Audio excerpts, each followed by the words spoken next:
If you want to know the difference between the best and someone whose name you never even heard of, you better put away all the distractions and focus your attention right here, right now. What's up, my friends? This is Satori Mateo with a brand new episode of Half-Ass to Badass.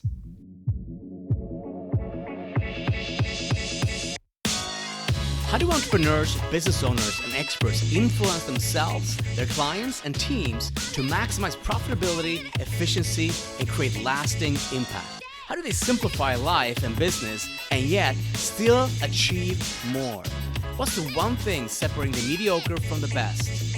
This podcast will give you the answers and reveal the secret strengths and the not so easy to admit flaws of the elite. My name is Satori Mateo, and welcome to the Half-Ass to Badass podcast. Good morning, good evening, good afternoon, wherever you are. Listen, today we're going to tap into and understand one of your superpowers.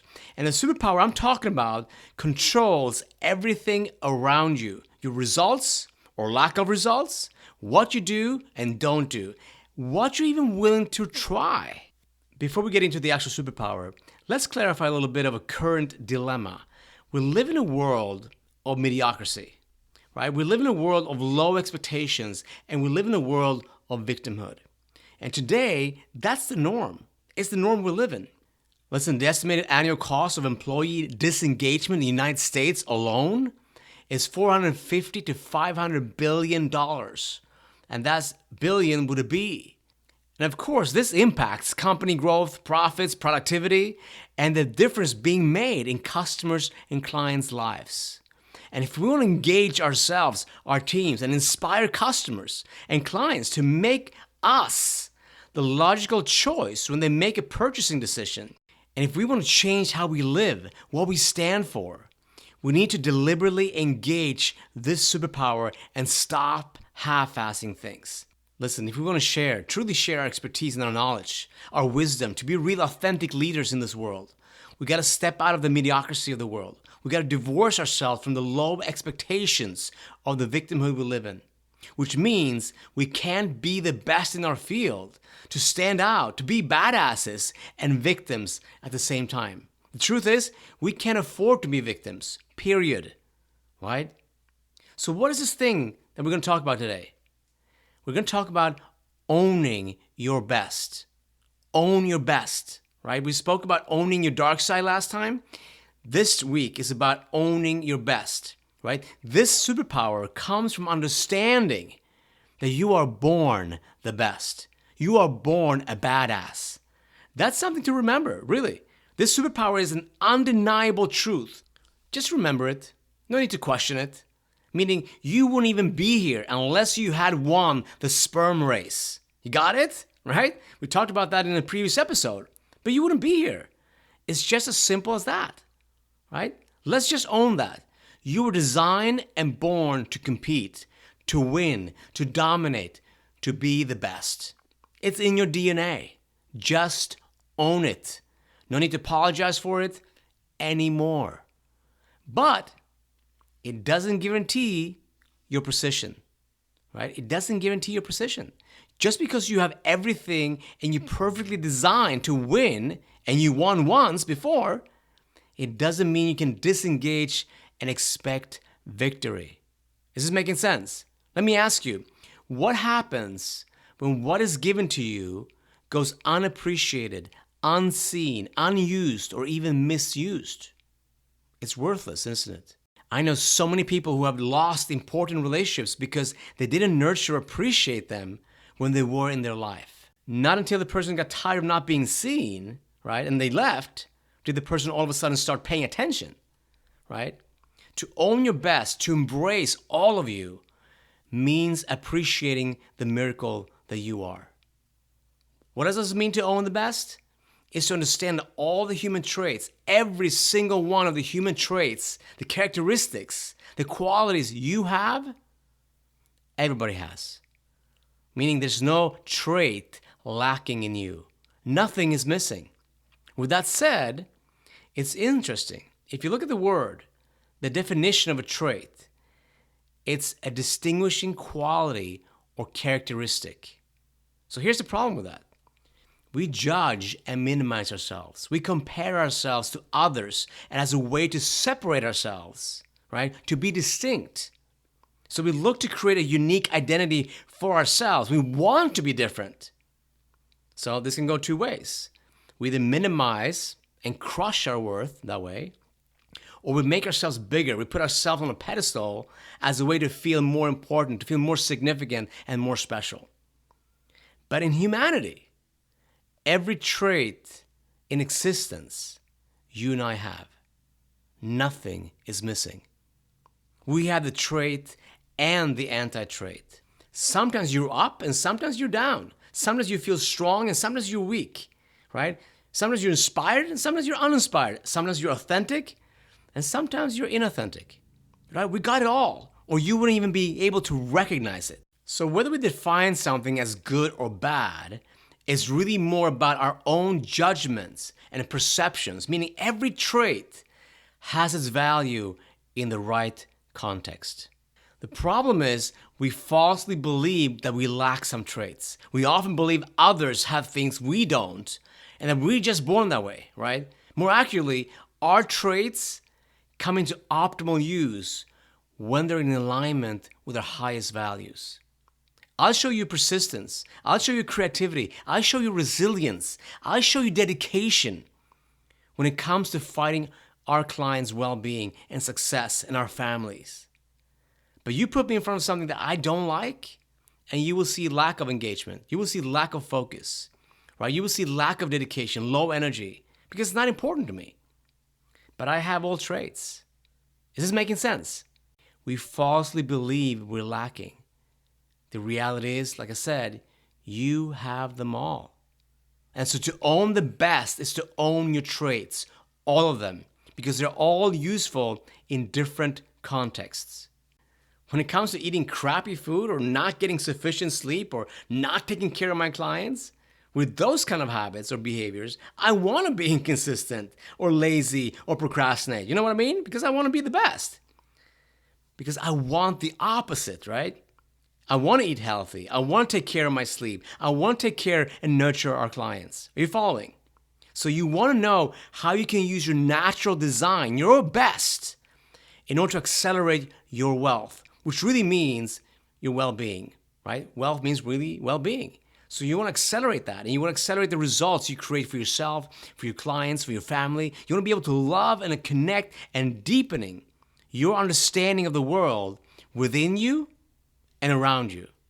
So there's a problem here, right? The problem is that you came out a winner, right? And as a baby, right, people were impressed just by you passing gas, right? Mistaking it for a smile, right? Oh, look at the cute little smile, right? You were even celebrated for pooping. Believe me, that didn't last long. Think about it, right? Later in life, after being praised for your mere existence, now people are fast to judge. True? Right? When you came out, you didn't have to do anything to get love and appreciation. And everybody thought you were cute. People are inconvenienced by your ruthlessness, right? Your persistence. I mean, this is how you came here. Unapologetically. People started judging it, right? Being inconvenienced by it. Today, what do? They start rolling their eyes, sighing, trying to remove your unapologetic existence. Oh, don't be so energetic. Don't be so loud. Don't be this. Don't be that, right?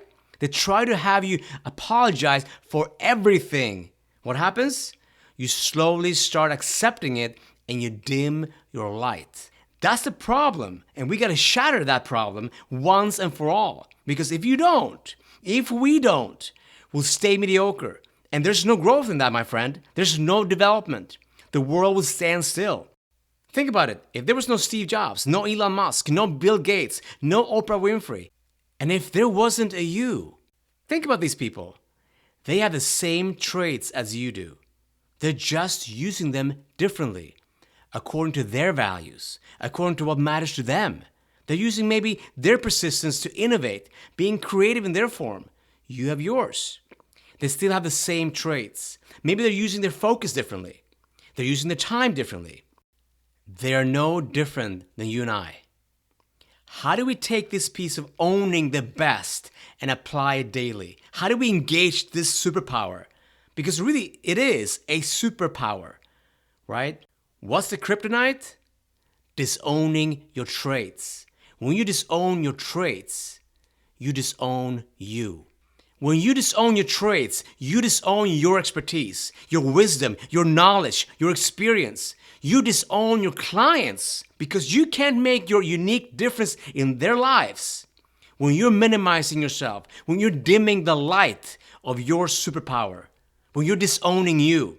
Think about that, because if you get this, if you really understand this at the core, you'll stop minimizing, you'll stop apologizing, you'll stop procrastinating in sharing your gifts, your knowledge, and your expertise. This, my friend, is how you change the world. This is how you leave your legacy. Changing the standards for those who come after you. This, my friend, is how we play a bigger, more meaningful game. This is how you apply yourself, the best. How do we do it? How do we engage our superpower? How do we engage you, the born you, the one that is here right now?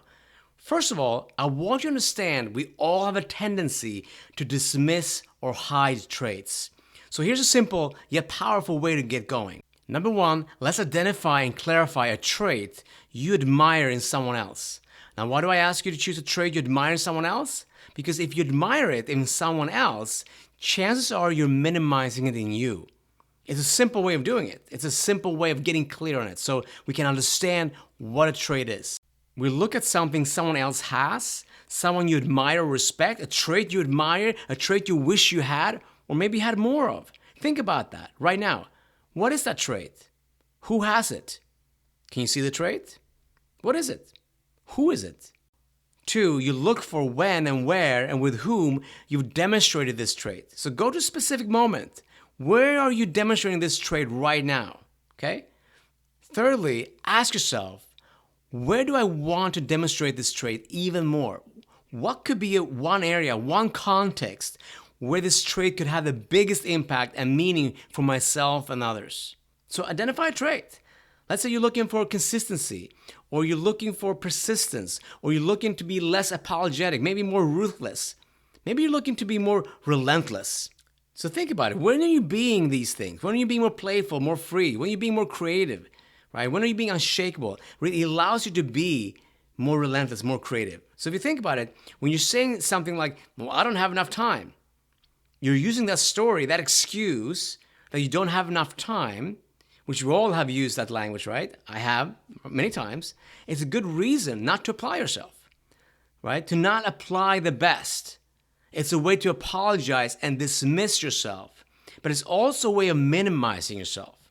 So for example, when you are minimizing yourself, when you're excusing yourself with not having enough time as an example, when you do that, are you owning your best or are you back to being mediocre, right? Well, we know the answer to that, right? So we identified a trait, number one. We look for where and when and with whom you're demonstrating it, right? And I can tell you right now, I remember when I wrote the acknowledgement of my best-selling book, Unshakable Wealth. First I thought, well, why am I writing an acknowledgement, right? Who cares? Who would even read the acknowledgement anyway? So I thought it was kind of a waste of time. Then I sat down and I started thinking about it. And I realized that the acknowledgement was really like writing a love letter. Like writing an appreciation and gratitude for the people who provided the path for me. And that created an opportunity to have this moment. And all of a sudden, as I was sitting there, I'm sitting there writing with tears running down my eyes, because when I was done, I was like, wow, this is like a really cool experience. Then I was going to read it to my wife, and I couldn't read it without crying because I was so filled with gratitude. It was something I thought that was meaningless until I connected to the truth. So if you think about vulnerability as a trait that you avoid, maybe consider the drawbacks of avoiding it. And look at what are the benefits. Where have you been vulnerable? And how has it been beneficial for you? I was connecting to being vulnerable, right? Practicing that, which allowed me and my wife to be seen, both of us, because I was connecting to the acknowledgement of my book. Either way, the trait is there. So I decide how much or how little I apply that. What traits do you want to expand, right? What do you want more of? It's always in existence. So you either use it or you're not, but it's still there. It's not lost. It's not disappearing. It's there. Just because you don't walk around thinking about your heart, right? Your heart is still there. Just because you don't walk around thinking about the blood pumping in your body right now, or the oxygen going through your body or your veins, it's still doing it, right? You don't walk around thinking about that all day long, but it's still happening. Lastly, it's to create the habits, the daily habits to strengthen the traits. Strengthening the traits by creating daily habits that allows you to apply the trait on a daily basis, consistently, deliberately, intentionally, purposefully, right? There's no mindlessness about this. So what are the specific situations where you can apply your traits? If you want to make a significant increase to your income, if you want a consistency in your revenue every month, what's a trait that is not only useful, but a must? What's a must-have trait, right? If you could only pick one trait, what would be one trait that, if applied, would generate significant amount of consistent monthly revenue for you, right? What would be that one trait? Think about it. Tell me, how important do you think this is to understand? How important do you think it is to own your best? In other words, own the traits that are yours. See, if you believe being nice or being a good girl or a good boy is a good trait, maybe that's one of the reasons you're not achieving the financial results you want, because you're apologizing for your existence. You see, when you're apologizing for your gift, your knowledge, your expertise, and your wisdom, others cannot enjoy you fully. Apologizing and minimizing who you are is not how you got here. You are unapologetic and relentless.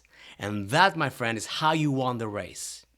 I hope this has been a powerful listening session for you, and I hope you will share this with someone you love. Thanks so much for listening, and until next time, own your best. Bye for now.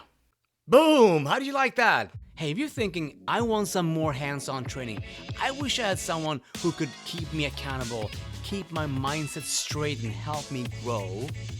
And if you want to be part of a community of badasses just like yourself, you can go to halfasstobadass.com and join the waitlist, because we are in the middle of creating something super cool. And if you're liking this experience, the community we're building will blow your mind for sure.